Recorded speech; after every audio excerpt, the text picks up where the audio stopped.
A very good evening, ladies and gentlemen, and welcome to the 212th episode of the Together for Education webinar brought to you by Notebook.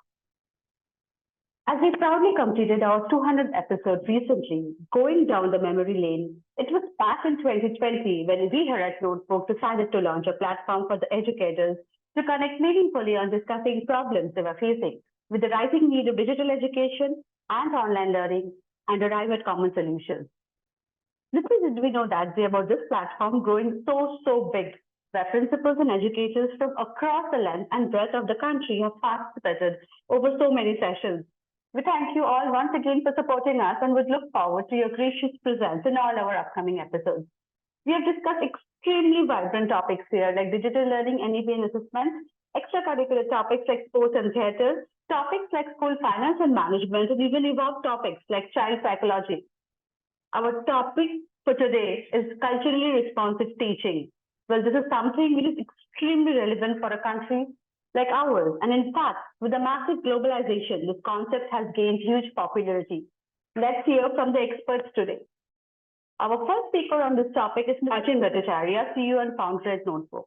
A chartered accountant by training, Achin was a director at Deloitte prior to starting Notebook. He has worked in India and abroad in various senior capacities in GE, PwC, KPMG, and Deloitte.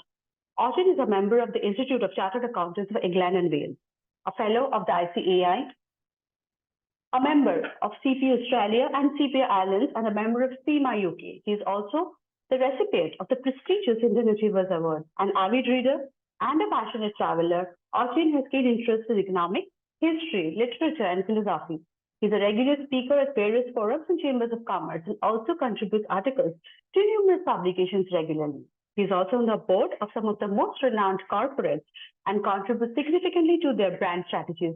Achin, a very good evening, and over to you, please. Good evening, everyone.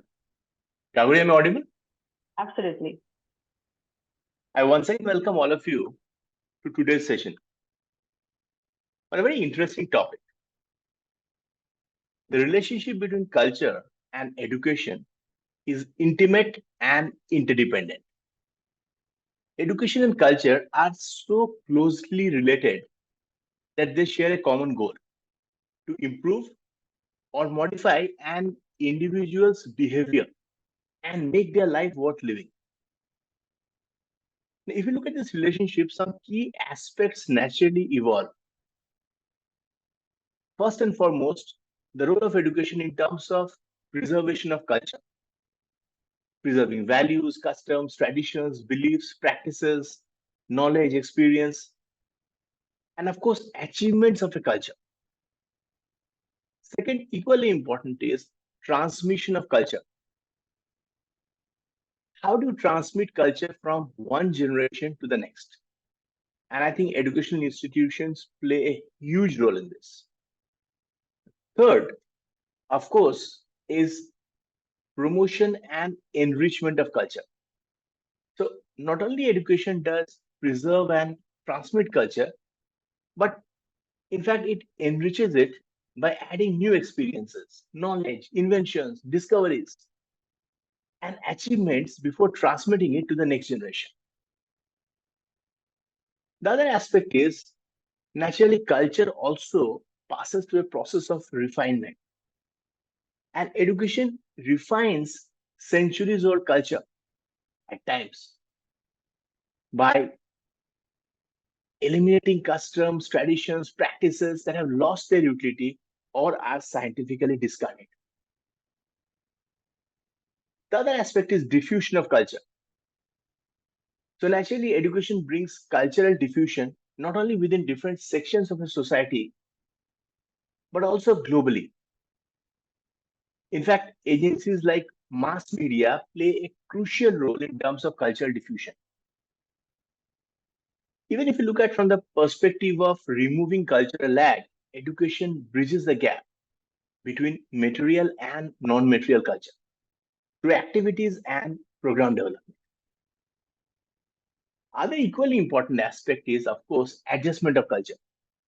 It helps individuals adapt to the changing norms. Of course, culture also goes through process of refinement, transformation. And of course, helps in terms of developing of an individual's personality, be it physical, mental, social, emotional aspects.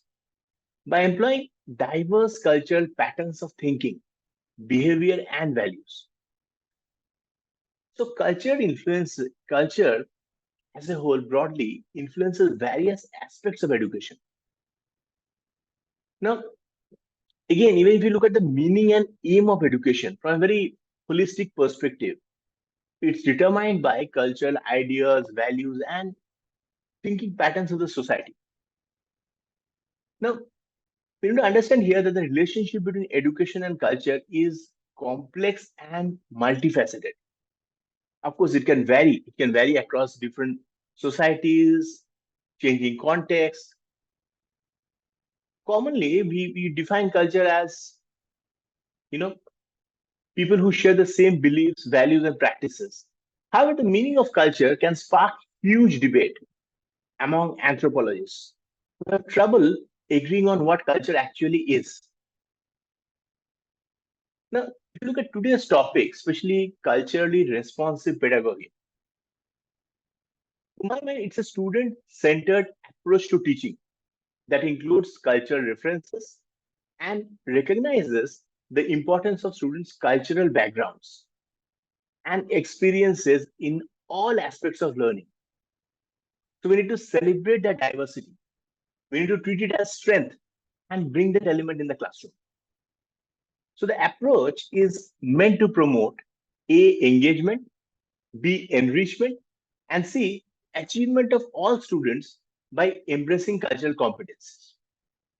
Here, as we speak, so I remember this movie, and I'm sure many of us would have seen this long back, Bend It Like Beckham. So this comic drama, which revolved around the cultural clash experienced by British Indian Sikhs living in London. So very wonderfully portrayed. Thus, culturally responsive teaching and learning is an approach that recognizes the importance of integrating the diversity of a learner's needs, methods, and contents.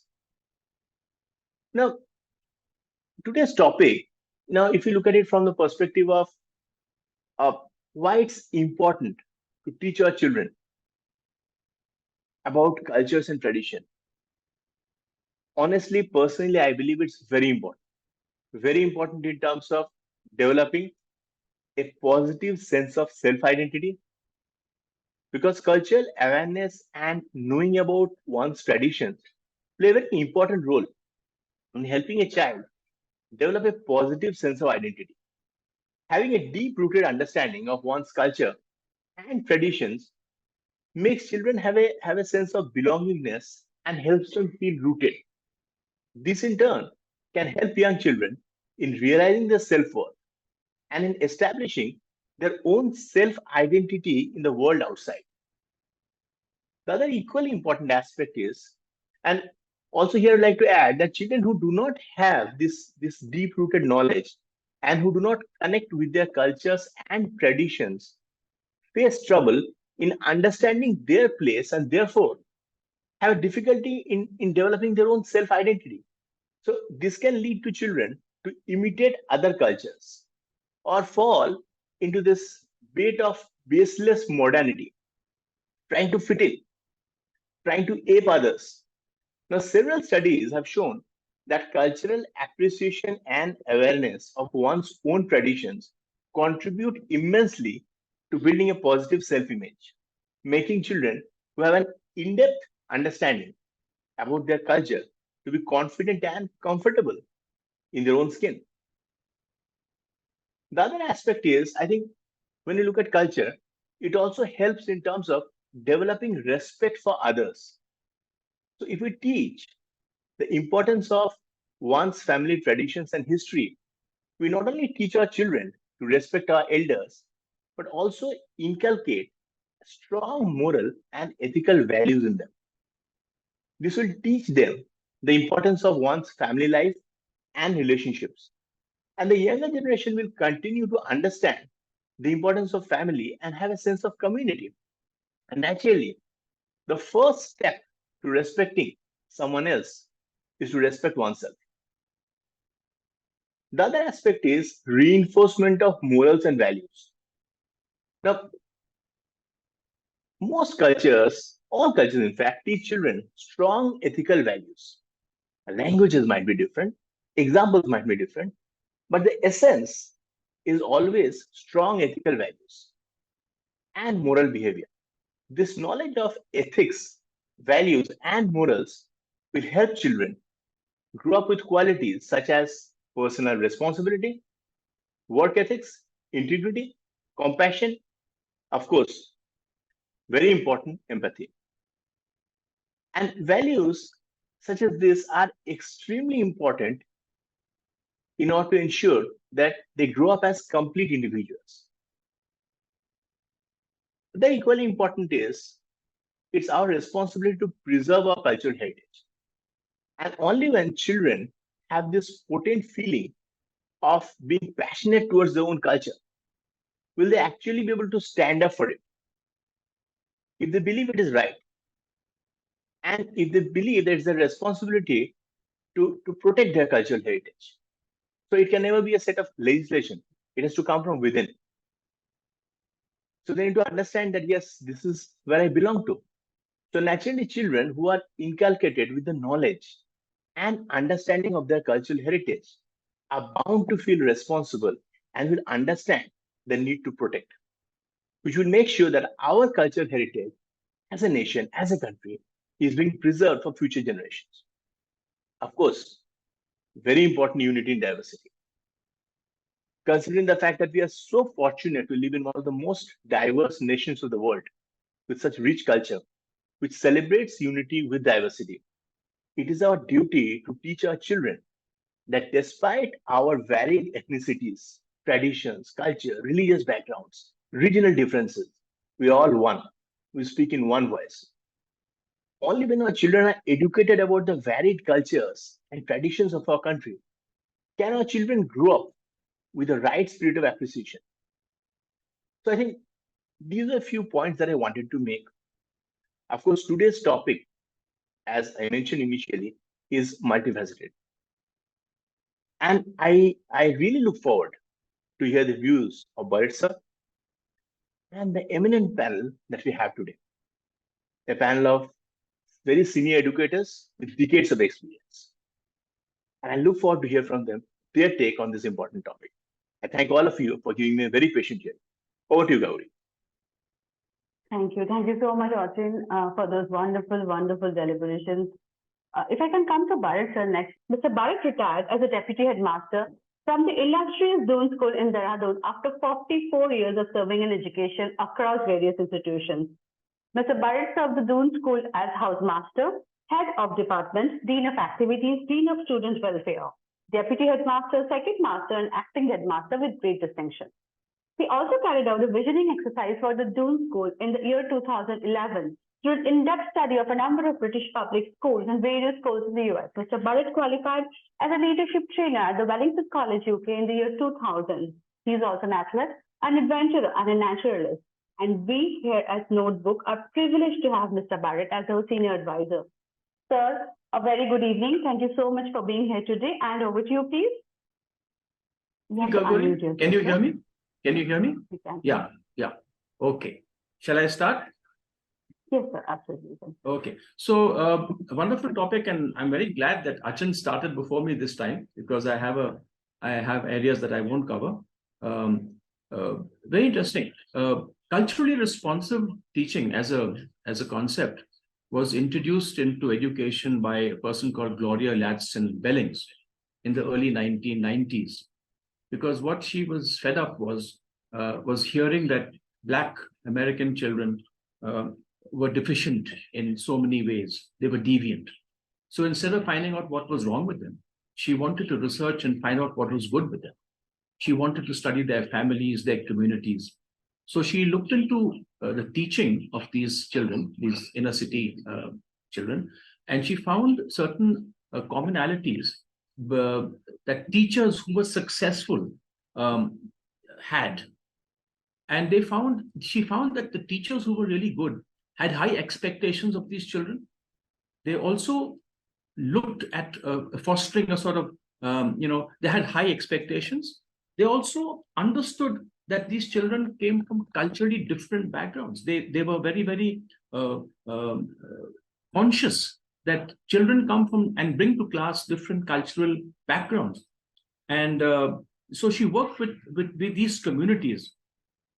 Now, in all my years of teaching, I never heard of this term culturally responsive teaching, but I was conscious of the fact that classrooms are homogeneous and heterogeneous. Now, it's very easy to teach a heterogeneous class where everyone comes from a similar background. But I've had the privilege of teaching in schools where, because of certain scholarships that were offered, you had the most affluent children rubbing shoulders with people who were very, very poor from very different backgrounds. And so we had culturally mixed classrooms. And this is what made teaching all the more interesting. In India, we have, a Northeastern student who's culturally as different from a Keralite as, a Puerto Rican is from an Alaskan, or people from the South and people from Jammu and Kashmir. How beautiful to teach a geography or a political science or a history lesson with such different backgrounds. So the heterogeneous class was wonderful to teach. And at the Doon School, where I taught for many years, we also had government scholars. These were children who came in from very, very humble backgrounds on free ships from UP. And when they came to school, they could hardly speak a word of English. But many of them were good at other things. The Hindi drama picked up, for example, sports they were very good at. So when children from these poor backgrounds mixed with the affluent, children from these public schools, we had an enriched cultural environment. It didn't in any way affect us. These scholars sometimes rose to become editors of the weekly. They could write English better than anyone. Similarly, we had expatriate Indians who had lived abroad, who came to India for the first time as 12-year-olds, who couldn't speak a word of Hindi. And the cultural milieu of the school helped these children to speak fluent Hindi. Many of them gave talks in Hindi, even though they couldn't speak a word of Hindi by the age of 12. So what is interesting is that a child is not a blank slate. He brings to the classroom a huge and unique cultural background. I once did a lesson in a slums where daily wages workers were rag pickers. And they know a lot about things that our affluent kids don't know. If they were in my class, I would use their knowledge. I would use their basic knowledge. I also did a class with children from a village. Their knowledge of sowing and harvesting and irrigation and fertilizer was much more than you can get in textbooks. So this whole idea that if you are from a certain deprived background, you can't fit into a normal classroom doesn't work. I think when children from different religious backgrounds are brought together, there's so much cross-fertilization. There's so much respect, as Achin spoke about, respect of people's faiths, customs. And I think a good teacher can use these diverse backgrounds to make lessons important, like etiquette, manners, values, correct behavior. Now, I think, as Achin mentioned, culture refers to customs, language, values, beliefs, achievements, and no single teaching approach will engage each student at once. But I think when you look at culture, in all these things are included. All these things are included. I think that culturally responsive pedagogy acknowledges and embraces students' culture, languages, and experience. Culturally responsive teachers are very important. Now, at the Doon School, we had a pan-India staff because we not only got children from various corners of India, but our staff too came from various corners of India. So we need teachers who are aware of various cultural backgrounds and bring it to the classroom to act as facilitators to the lesson.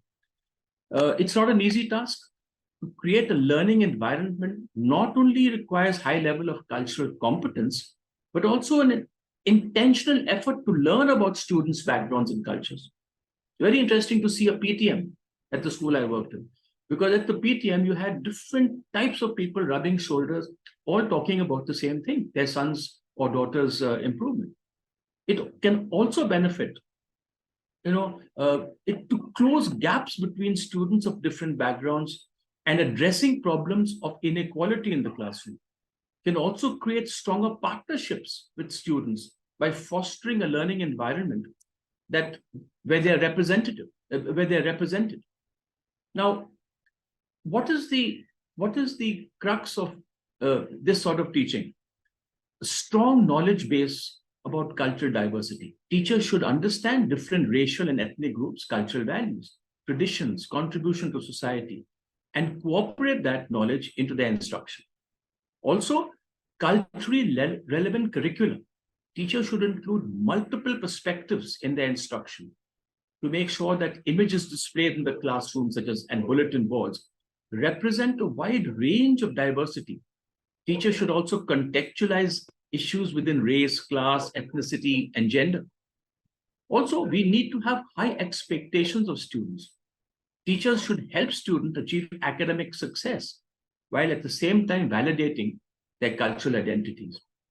Also, an appreciation of different communication styles.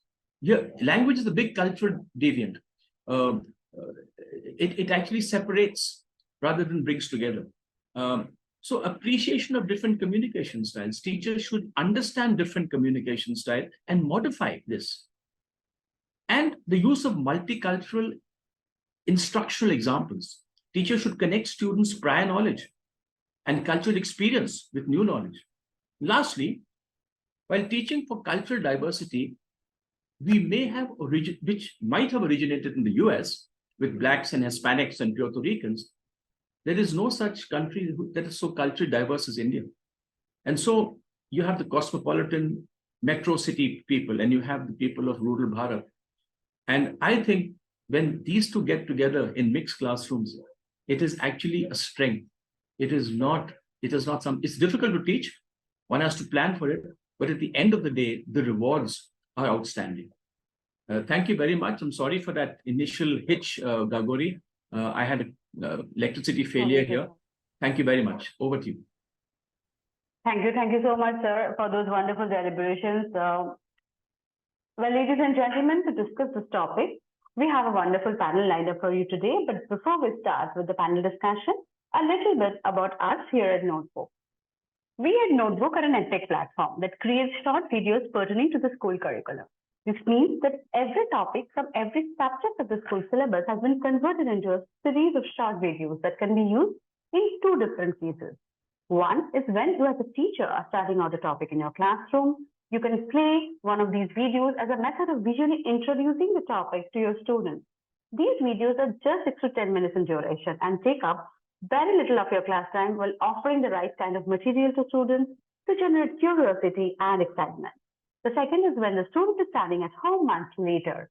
They have access to the same videos on their personal devices, be it a laptop or a smartphone. They can watch the videos over and over again until they get a very clear understanding of the topic that you have taught. What I'm going to do now is play you a mashup of Notebook videos so that you know what they exactly look like. Hello students, welcome to Notebook. We are back with a brand new video. We know triangles from our childhood when we started learning English alphabets. Now take a look at these delicious items. Nachos, India triangular parathas, slices of pizza, slices of a sandwich. These are all triangular in shape. In the first verse, the speaker of the poem gets into a fight with his or her brother. The quarrel quickly escalates and the siblings have a fallout. This means that the energy that was reserved is getting depleted, and we would need additional nutrition in terms of nutrients to replenish it. But the common question arises is, what are nutrients? Nutrients are basically substances that provide nourishment, which is needed for growth and maintenance of life. कवि कहता है कि जिस मेड़ पर वह बैठा है, वहीं पास में एक पोखर यानी कच्चा तालाब है, जिसमें तेज हवा चलने के कारण लहरें उठ रही हैं। तालाब के नीले तल में भूरी-भूरी घास उगी है, जो लहरों के उठने से झूम रही हैं। Well, ladies and gentlemen, that was a small part of some of our videos you just now saw. We have today connected with over 3,500 schools and have had millions of students and teachers benefit from our videos. If you head over to our website, www.notebook.school, you would find all such videos at your disposal. If you want Notebook in your school, please do get in touch with our sales team at sales@notebook.school. With that, it is now time to introduce a wonderful set of panelists that we have with us today. We have with us today Dr. Vidhukesh Vimal, sir. Dr. Vimal has had a distinguished academic career, and during his entire career span, he has been the head of the Assam Valley School, housemaster of the Jaipur House at the Doon School, Dehradun. Prior to that, he has also been a part of Mayo College and has begun his career as a teacher at St. Francis de Sales, Delhi. Currently, Dr. Vidhukesh Vimal is heading the Delhi Public School, Patna East. An ardent photographer and a theatre enthusiast, Dr. Vimal's expressions almost always find their source in his profound love for poetry. A prolific reader, a book of verses, whether in English, Hindi, or Urdu, remain his constant companion. Sir, a very, very good evening and welcome back to the panel. Next, we have with us Jayshree Nair, Principal, Brighton International School. With 33 years of experience in the field of education, ma'am has been working in the capacity of principal for the last 16 years now. She has numerous awards and recognition to her name, including the award by the then Chief Minister, Dr. Raman Singh, to help the poorest of children in education. Ma'am, a very, very good evening and welcome to the panel. We also have with us Dr. Reshma Ganesh, ma'am, Principal, Sri Ravishankar Vidya Mandir, Bangalore East. With over 2 decades of experience as a principal, Dr. Ganesh is a proactive leader and team player who always empowers teachers and students to be lifelong learners. Ma'am is associated as a contributor to CDSC headquarters, New Delhi, and regional office as well, including the city coordinator for Bangalore East Zone, district training coordinator for Bangalore East Zone, and many more. Ma'am is also a CBSC resource person for training on pedagogical leadership in CBSC and has conducted various capacity building programs for teachers on vital topics. Ma'am, a very, very good evening and welcome to the panel. Can I kindly ask my panelists to switch on their cameras and would like to come to Dr. Vidhukesh Vimal sir first. Thank you, Gagori. Thank you, sir. How are you, sir? I'm good. And it was great listening to Mr. Burrett as usual and Achin as well. Let me begin by taking the threads, what they spoke about it, and try to make sense in terms of teaching and classroom things. When we talk about culture, one thing which is very important to understand that culture is not one aspect or one thing. It is culmination of so many things put together, A, and B, something which has been in that particular society or in that particular region. That's why culture has a typical geographical boundary in which you have a certain kind of culture. And that's why if you look at, what just Mr. Burrett talked about it, say Punjab or say Amritsar is a little closer to Pakistani Lahore than compared to Trivandrum. If you look at that way, cultural boundaries are not defined by the political boundaries. And culture has a very specific thing, which is a way of life in a particular geographical area, and which may sometimes confuse people because you may be politically or say defined in different states or different countries, but you are culturally more closer to each other. And that's why culture, if I have to talk about culture, I'll say in number 1 point, culture is way of life in which you make sense of your existence, the way you look at it. Number 2, which is very important in terms of teaching, that when you are teaching, keeping culture in the context, you are basically focusing on the details. And that detail allows you to appreciate things around you. If I just take one basic example, normally in Hindi literature, people talk about synonyms and they say water or pani. The synonym is wari, the synonym is jal. But then jal and pani, are they the same thing? If you look at the culturally, they're not the same thing. Pani is an ordinary water. But the moment you talk about jal is very specific. Jal is, and that's why Ganga, if someone taking that water from Ganga, people will never say Ganga ka pani lao. You say Ganga ka jal lekar aiye. And that way, Jal had that purity. Jal had that respect. Jal had that understanding where is very pious. And that's why when you look at the cultural responses, it allows you to appreciate things at detail. Because in today's time, when you're living in a time of international markets, you're living in a time of consumer culture, they are forcing individuals to see things in a way at a mass level. Because mass production, mass things are easy. Details are difficult to maintain. If I just take another example, because I'm just very basic example, ashes. There's one word in English called ashes. But if you come to Hindi literature, there are two words, rak and bhasm. But then rak and bhasm are not the same thing. Bhasm again is very specific. If you go to Mahakal temple, they do not worship Lord Shiva with rak. They use bhasm. They say it's a bhasma arti, it's not rak arti. So not to appreciate your cultural practices, if you do not understand these details, it doesn't allow, then for you, you become a kind of monochrome photograph. You are a black and white monochrome photograph. And that's why I think about it. We are living in a country where relationships are defined differently. Badi ma, choti ma, dadi, nani, all kind of words exist in our society. If you look at, when I talk about teaching, I talk about relationships, I talk about language. Now let's move to, say, our food aspect, our some of the belief systems.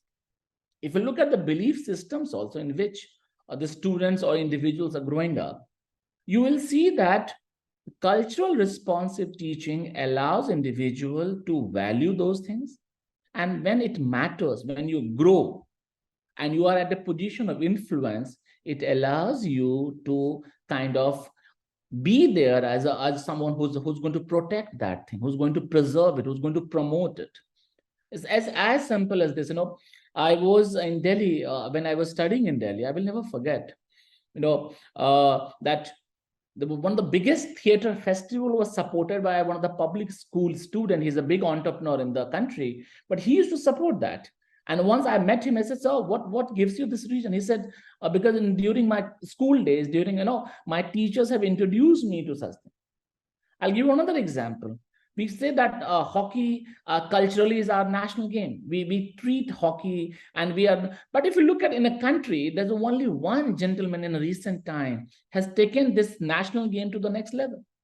And if you look at what exactly happened to that gentleman, how this change or what forced him, because during his school days, he was part of the house hockey team. Again, the school where I taught and he studied in way back in 1960s.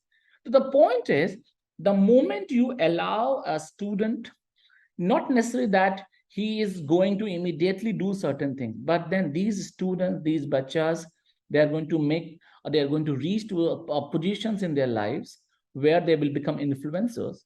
They are going to be decision makers. They are going to be policy makers.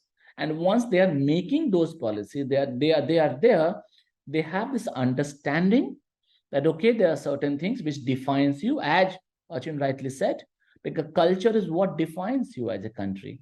Culture is what defines you as a society. And then it gives you the reason to appreciate it and preserve it in that manner. If I conclude by saying, it's very important that when we are talking about culture, it allows your curriculum to be contextualized. If you do not contextualize your curriculum, then what happens? You are not responding to the kind of knowledge base which is available around you. And if you look at NEP 2020 and the new education policy, it has a huge impact. It talks about a lot in terms of contextualization. Why they are talking about this context? Because somehow we have left our traditional knowledge, our information, our awareness, and the new generation has no clue about it. And somehow as a society, we are, I'll say, jolly good, happily ignorant about it. We are happily ignorant about it, and we are very fine with this. We are very cool about it. And it is very important that this contextualization of your information, your contextualization, your whole text allows you to have better understanding, better cognitive development. I know, and it has a relatable things. You relate things in a better way because your relatability improves. Otherwise, with all due respect to say, Mr. Burrett, he brought lots of international context, fine. But if you talk in terms of India, it allows you to understand how different is this country, and then appreciate things in that manner. And also it allows you to understand that underlying current which connects all this diversity. There's something which connects it.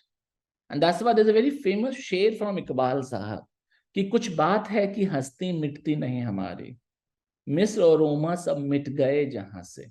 So the bigger question is, what is this kuch baat? What is this kuch baat?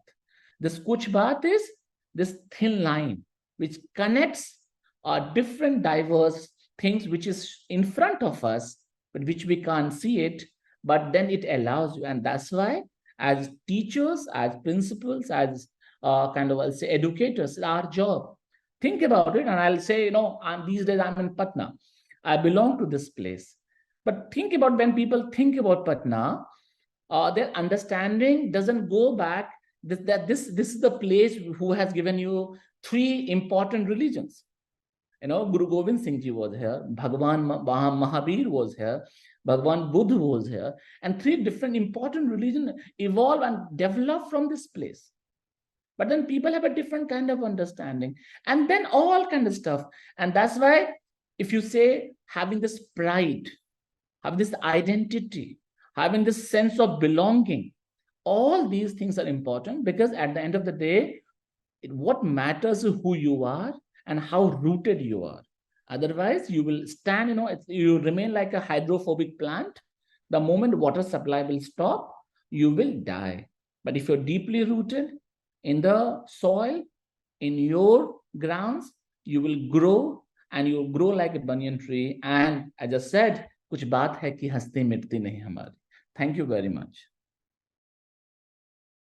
Thank you so much, sir. Always a pleasure to listen to you. Really, really thought-provoking deliberations. Thank you so much, sir. We would like to come to Jayshree ma'am next. Ma'am, if you can unmute yourself and switch on your camera, please. Yeah, I'm okay. Ma'am, my question to you would be, what is the necessity of culturally responsive teaching in classrooms, and what is the role of the teachers in such method of teaching? Yes. I would like to thank all my other panelists who enlightened me with this particular topic. Thank you to Notebook to make me read so many things, search many things for preparing this topic.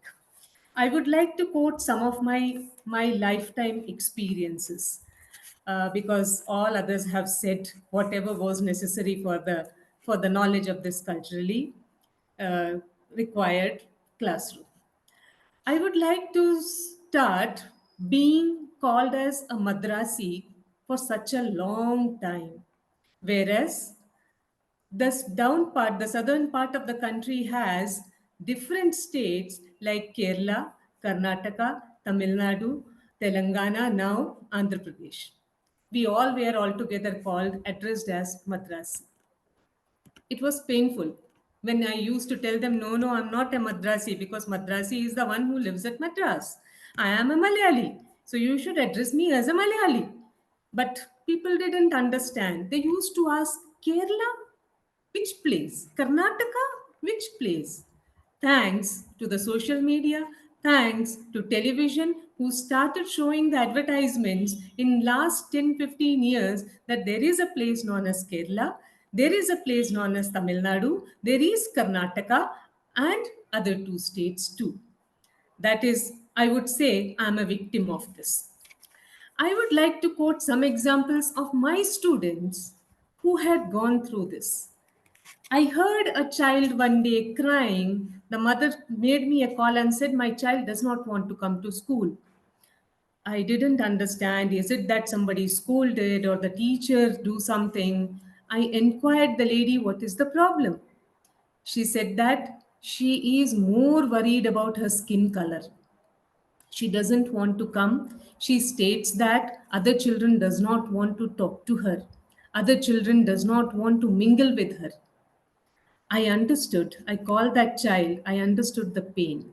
Now, the pain does not start in school, where we say that we need to be culturally sound, that business starts at home. Parents speak certain things which the child hears and reciprocates in the school. And nobody understands that from where it's coming. This has to go down into the family, from where the parent should speak sense in front of a child. Child does not know whether it's right, wrong, or whatever it is. Child always understands what the parents say, and the child feels that is right. I'm talking about children in class 3 and 4 who came to school and just harassed a child who belonged to a particular religion.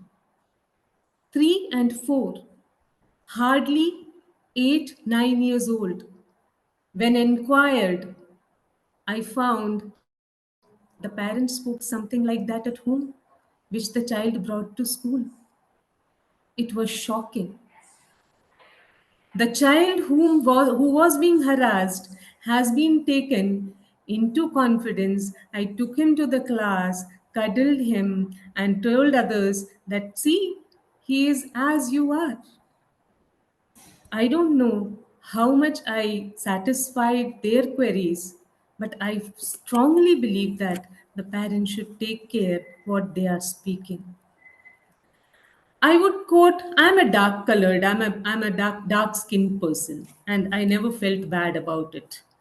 But an incident made me think about my color on that day. I went to a parlor, a known parlor across the country. I went with my friend. She had to get certain things done. The lady at parlor asked me, ma'am, आपकी skin को गोरा करने के लिए कोई cream they? I didn't understand how to react at that time. She brought certain things and said, look at this. I said, I'm okay with this color. I'm married, I have a child. When my husband, my child does not have a problem with my skin, I don't think any parlor wali has to be worried about my skin color. These are the things. We are very diverse in nature. But again, I will thank people like you, the social media, where it tells that no, it's the intelligence of the child or the human which matters. We say beauty lies in the eyes of the beholder. We say dil se acha hona chahiye. But we don't behave like that. We behave in a very strange manner. Always the culture, the skin color, the religion plays a huge role in this country. I would like to request you, as you educate us, please educate the parents too. Bring it on a large platform. Let many people join this. Let many people understand. It's not the color. It has nothing to do with it. We all celebrate our festivals in great zeal, zest. We enjoy. We are happy with others' celebrations. But because of certain things, Mummy, मैं काला क्यों हूँ? No, worries me. Worries me. When I look at my children who are studying in the school, who worry about all these things, I feel bad. I don't know how to express that. I feel too bad. I hope things will change. I hope people will start thinking in a different manner. As Philip sir said, as Vimal sir said, as the other speaker may speak. I look forward for that. Thank you very much. Thank you. Thank you so much, ma'am. Thank you for your deliberations. I'm sure things are going to change and things are changing. So thank you very much, ma'am. Moving on to Reshma, Ganesh, ma'am. Ma'am, what are the principles of culturally responsive teaching and how can be those optimally implemented in a classroom scenario? My question to you. Ma'am, can you hear me? You have to unmute yourself. Thank you so much, Gaguri ma'am, for this. And wonderful being here this evening with these wonderful panelists too. And congratulations to Notebook on this 212 episode. Great. Keep going like this. It's a good exposure that we all get to learn and to hear great speakers. So thank you for giving us these beautiful opportunities. Coming to your question, having more than 20 years of experience as a principal and having traveled extensively the length and breadth of the country, I truly understand the relevance of this entire topic, and as other panelists spoke, and especially hearing their examples and the anecdotes that they shared, especially just now hearing Jayshree ma'am and Dr. Vimal sir, it was really, so appropriate for me to talk on this question that you have asked, the relevance or the key principles of culturally responsive teaching. I think they can really relate to it, why it is essential for us to optimally incorporate this in our teaching strategies. Culturally responsive teaching is a critical approach to education, which recognizes the diverse background, experiences, and identity of students in the classroom.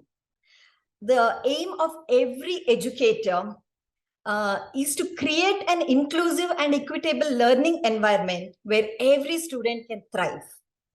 The optimally implementing of culturally responsive teaching in a classroom scenario, for this we need to adhere to certain key principles. And for me, if I see, the first and foremost that one should be aware of is being aware of one's own cultural bias and beliefs. The self-awareness, this kind of a self-awareness is the foundation of culturally responsive teaching. Understanding one's own culture helps one to relate better to the diverse cultures of the students. So it is very essential, for an educator to first understand their own cultural bias and beliefs. And then building and establishing a strong teacher-student relationship is also equally important. One should know their students personally, including their interests, their background, what are their experiences, where are they coming from, what is their cultural background. They should have this strong relationship which makes them understand what is the background that they are coming from. This will help to connect with their students better, to also the learners also get to understand that their individual identities has been valued by the teacher. They value and they respect their individual identities. This gives them an comfort zone to openly share and to involve themselves more strongly in this different diverse environment in the classroom scenario, as mentioned by the other panelists, that it's a heterogeneous group, isn't it? So they feel very comfortable when they are respected, when their cultural backgrounds is also equally valued and given importance to. The next one, as I think, my previous panelist also has mentioned, we should set a high expectation for all. Set high academic expectations for all students, regardless of their background. Every student has the potential to succeed. And it is crucial not to lower the expectations based on stereotypes or assumptions. And unknowingly, when I have traveled, I have met, I have, witnessed so many places. It's not intentionally done, but unintentionally, somewhere they have that, okay, coming from this background, so then probably they will not be up to this mark. So they automatically, I see the assessment papers or the worksheets or technology, using technology also, they feel probably they will not be able to be hands-on with these, so somewhere they lower down these expectations and underestimate, I can say. So it is always, we need to see that, because now with so much of advancement in technology and so much of movement that is happening, there is so much of exposure that each one of us is getting, and there is a lot of interactions happening thanks to technology here and the pandemic. I think that was a boon there in terms of getting to interact with each other using technology, which has actually shrunk the entire country or the entire globe, I can say. So we understand the cultural differences and we respect, we are able to accept that there is so much of advancement and we are open to learning. So that is where the high expectation should always be kept for the students, immaterial of their background or looking into, okay, they may not be able to. We should not be biased or prejudiced against this. The next one I would say is having, one needs to plan and create a curriculum that reflects the diversity of the students. Once you understand, you have the strong bonding, you have established, you know that they are from different diverse backgrounds. So how to incorporate it in your curriculum when you are planning, including literature, history, and other content that represent various cultures, perspectives, voices. Making all lessons relevant and ensuring that even the assessments, the evaluation patterns, and then adapt instructions also accordingly. So this is where the educators need to plan and create a curriculum that reflects the diversity of the students also. And then going and seeing to the next principle, that is the cultural sensitivity, I would say. Be sensitive to the cultural differences. Just now, Jayshree ma'am also shared her own personal experiences. It was so, something that I really could understand, because as I mentioned, having so much of experiences, I have heard from so many students sharing similar experiences that they have also encountered. So being sensitive to the cultural differences, their different communication style, the body language, the norms, one should avoid favoring one communication style over another and encourage students to express them in ways that is comfortable to them. So this is where, it is very, very essential for an educator to be sensitive. The next I would say is inclusive pedagogy, using a variety of teaching strategies and modalities to accommodate different learning styles and abilities. Engage students in interactive, collaborative activities that promote cultural exchange and understanding. Having a lot of club activities, taking them on field trips, various museums, ensuring that the annual days, I'm sure all schools are doing that, not only during the annual days, sports days, even science exhibitions, all the club activities. They must ensure that they are using a lot of strategies and modalities to accommodate the different types where there is exposure for different cultural exposures, and they learn how to value each and respect each culture. Then next is incorporate students' experiences. This is where we need to allow students to share their own experiences and perspectives in the classroom. This can be done through projects, discussions, having discussions, debates, assignments that relate to their lives and communities. There are so many issues also that we read in the newspapers. So having a healthy, giving them that kind of an ambience where they share their perspectives, have a healthy discussion on this or a debate on this. And this is where they get understanding. They start seeing from different perspectives when they share and when they listen, becoming active listeners. This is very, very important. So asking students to share their views, ideas, and suggestions. A lot of scope needs to be given to this. The next I would say is critical thinking and empowerment. Encourage critical thinking and discussions around, as I mentioned, those social issues. We see every day there is something or the other, in different parts of our country or the globe, there are certain issues. So just asking their perspectives, their views, this will make them, listen to others' perspectives. They become broader in their vision. They start accepting, oh, this is why this is happening, or how can it be amicably resolved? What is it that we need to do for this? So allow critical thinking and empowerment. Empower them to be agents of change in their communities. So this is very, very important. Next, I would say is professional development. Continuously educating oneself on cultural responsiveness and equity, attending workshops, reading literature, and collaborating with colleagues to enhance one's knowledge and skills in the area.